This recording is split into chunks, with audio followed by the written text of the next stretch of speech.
En los siguientes minutos vamos a dialogar con el doctor José Miguel Insulza, secretario general de la Organización de Estados Americanos. Él ha visitado el Ecuador, se ha entrevistado con el vicepresidente de la República, con el presidente de la República, con otras autoridades, con la finalidad de dialogar sobre la situación que se vive en América Latina.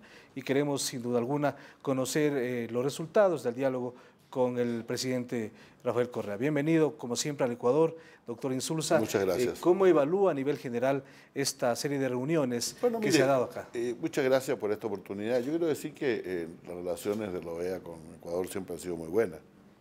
Hemos estado en estos años, desde que yo estoy como secretario general, hemos observado numerosísimos eventos electorales. Yo creo que debe ser el país en que más eventos electorales 8 hemos elecciones observado. en 5 años. Imagínense ustedes, todas esas las hemos visto. Y yo creo que un poco antes también. Enseguida hemos acudido prestamente cuando hubo un intento de golpe en contra del presidente Correa. Hemos estado también trabajando en otra serie de cosas. En esta ocasión, por ejemplo, hemos programado la posibilidad de la realización acá de la reunión de ministros de Justicia de las Américas. Para eso hablé esta mañana con la ministra de Justicia. Por lo tanto, tenemos también posiblemente luego, dentro de, no recuerdo si es este año o el próximo, el Congreso de Turismo también acá. Por lo tanto, tenemos una buena relación con Ecuador. Ahora, naturalmente, no en todos los temas. El Ecuador está satisfecho respecto al sistema interamericano y se han planteado algunas discusiones sobre la Comisión Interamericana de Derechos Humanos y otro que a mí me gustaba más bien conocer a fondo la opinión del presidente y del canciller sobre esto y ver qué pasos podemos dar para mejorar lo que sea necesario mejorar. Fíjese usted que la Comisión Interamericana de Derechos Humanos ciertamente tiene un largo prestigioso camino, porque estuvo muy presente en los temas cuando hubo dictaduras en América Latina. Ahora los tiempos han cambiado, ciertamente, y en eso los países tienen razón. Podemos hoy día enfatizar mucho más los temas de solución pacífica, de soluciones amistosas, en los temas de derechos humanos.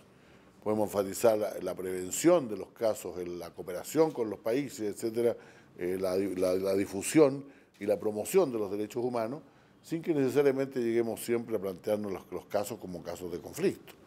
Y eso es un reclamo que los países nos han hecho, no solamente el presidente Correa, sino que algunos otros también. Hay algunas discusiones que han sido álgidas en el tema de libertad de expresión. Todas esas cosas se pueden discutir y se deben discutir con los países miembros, sin que eso signifique que se provoque ninguna alarma respecto al sistema, ¿no?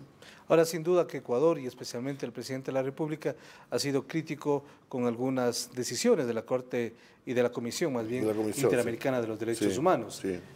Pero ha reiterado el canciller Patiño que Ecuador no piensa salir de la Comisión, como en alguna medida Venezuela sí lo ha anunciado. Bueno, la verdad es que yo le agradezco mucho eso, estoy de acuerdo con usted, así ha sido. Yo creo que cuando tenemos un sistema como el que tenemos, debemos tratar de mejorarlo, de universalizarlo más, porque hay países que no pertenecen a la Corte, por ejemplo, que no sería necesario, de mejorar, de hacerlo más rápido, más expedito, de tener un mejor diálogo entre la Comisión y los Estados. Tenemos que hacer todas esas cosas. Ahora, yo creo que ese es el camino. Creo que, desgraciadamente, se ha planteado esto por Venezuela, pero yo de eso prefiero no hablar. Prefiero que más bien que Venezuela mismo examine qué es lo que puede hacer. La verdad es que la Comisión está en la Carta de la OEA, y yo me imagino que no es eso lo que están planteando ellos, ¿no? Ahora, si se refiere a la Corte Interamericana de Derechos Humanos, bueno, los problemas son con la Comisión, no con la Corte. Entonces yo espero que Venezuela examine todos estos temas y que podamos buscar con ellos también una solución a las cosas que los molestan. Ahora, también se analizó en otros foros la posibilidad de que la Comisión cambie de lugar la sede. Sí. Sin embargo, los principales funcionarios, autoridades de la Comisión, han dicho que seguirán en Washington, que es la sede original de ellos. Bueno, mire, yo en principio no soy contrario en absoluto a que la OEA tenga presencia en todos los países, ¿no? Pero todo lo que hemos tenido hasta ahora es una declaración del embajador de un país respecto de este tema y bueno, y algunos que han dicho que les parecería bien.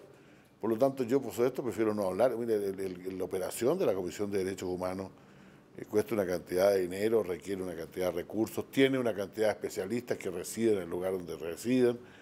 Por lo tanto, ese no es tan fácil, es bastante complejo. Es un tema que siempre se puede discutir ese tema, por cierto, como hemos dicho con las mismas autoridades ecuatorianas, pero para ya ir a una discusión más a fondo, habría que darle viabilidad a la propuesta y eso todavía no ocurre. También se está hablando del rol de la Organización de Estados Americanos, de la OEA. En tiempos actuales, sin duda, el rol puede ser diferente. Al menos eso aspiran otros países, entre ellos Ecuador, el mismo Venezuela, Bolivia, etcétera, Argentina. Un rol diferente, pero siempre necesario. Mire, yo no quiero contradecirme con cosas que he dicho muchas veces. Yo siempre he sostenido que América es una América de las regiones. Y desde el punto de vista de la integración y el progreso real de la interacción entre los países, los organismos regionales, como la UNASUR, como el Mercosur y el Pacto de la Comunidad Andina. La misma CELAC. No, todavía voy a hablar de la CELAC después. Como el CARICOM, como el SICA, como el NAFTA, son realidades regionales. Y está bien eso, que funcionen. Probablemente la integración económica a nivel americano es un sueño desde los años de Simón Bolívar, pero las cosas se han ido dando de manera distinta y es bueno que surjan estos organismos de integración que son mucho más reales, que corresponden mucho más a la realidad, y no lo creo eso ahora. Y también me parece bien que los países en vías de desarrollo tengan un lugar donde puedan conversar y discutir de los temas comunes que los afectan. La CELAC no es un equivalente. La CELAC es una instancia de diálogo. No está concebida como una organización, ni como se ha dicho en algunas partes, como una OEA sin determinados países. Claro. Y yo creo que, dichas las cosas así... Y tampoco podría reemplazar a la OEA, la CELAC. No, ¿cómo lo va a reemplazar? Si este es un hemisferio que vaya a llegar a los 1.000 millones de habitantes, luego. De esos, un tercio, bastante más de 300 millones, viven en América del Norte. Y el resto en América Latina y el Caribe. Pero la realidad económica es otra. O sea, económicamente esa parte que está arriba tiene tres cuartos de la producción del continente. Y el comercio entre ambas zonas es intensísimo. Y también es intensa la migración y también tenemos una cantidad de problemas comunes, desgraciadamente, como el crimen, como el narcotráfico. Y también tenemos algunos ideales comunes en materia de derechos humanos y de democracia. Y yo creo que, por lo tanto, es un error pensar en limitar la posibilidad de acción de los países latinoamericanos en ese ámbito, que no es, repito, no es incompatible con los otros. No creo que exista la opción o América Latina o América del Norte o América.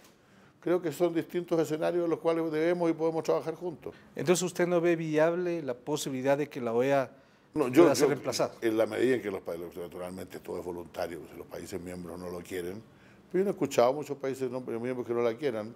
De la OEA se habla mucho, pero realmente, probablemente si no existiera, tendrían que inventarla de nuevo.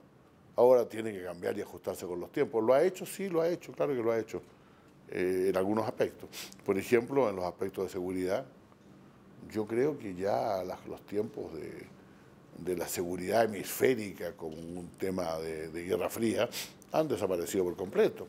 Hoy día, por ejemplo, hay otras amenazas. La Comisión de Defensa de América del Sur, que estuvo reunida por acá en estos días, es probablemente más ajustada a los tiempos que un intento de mantener una relación militar y responder militarmente entre países que tienen situaciones tan diversas y imágenes tan distintas. En cambio, el tema de la seguridad pública, el tema de las drogas, ciertamente es un tema que nos une, en el cual debemos trabajar en conjunto. Entonces veamos cuáles son los temas de una agenda hemisférica.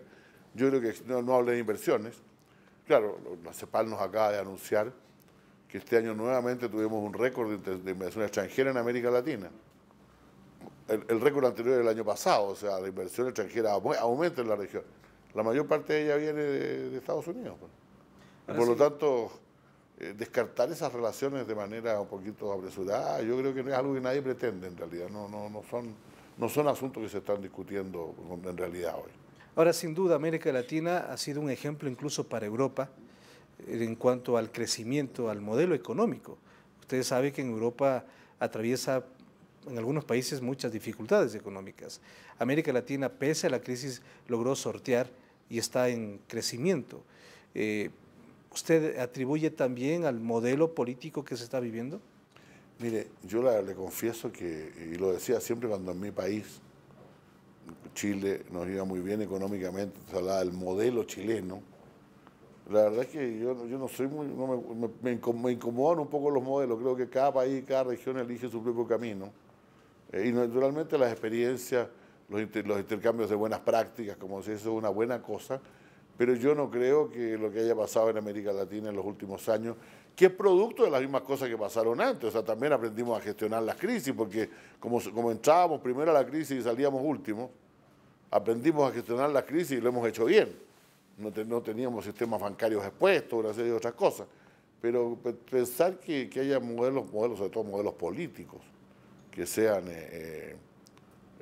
por así decirlo, copiables, no sé, o sea, yo creo que el modelo de gobierno semipresidenciales y parlamentarios que existe en Europa no es parte del problema, probablemente sea parte de la solución.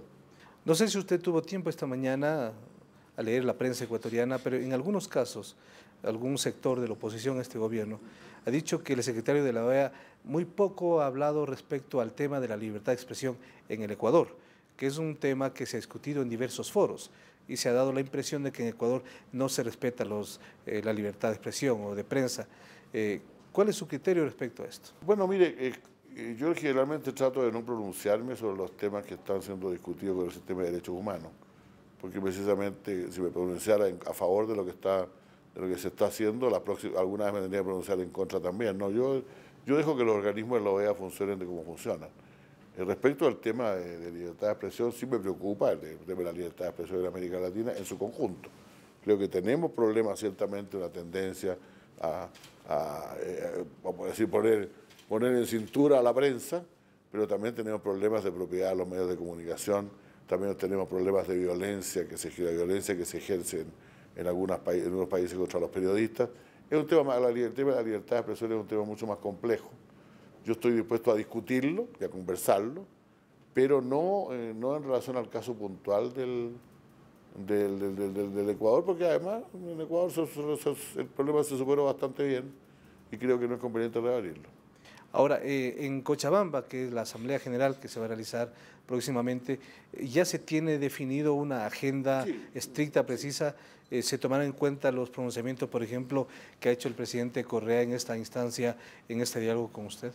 Mire, en Cochabamba el tema es, puesto por el gobierno de Bolivia, es seguridad alimentaria, y sobre eso se va a tratar la Asamblea General. El tema de derechos humanos sí va a ser tratado, por cierto, porque hay un informe pendiente que discutir.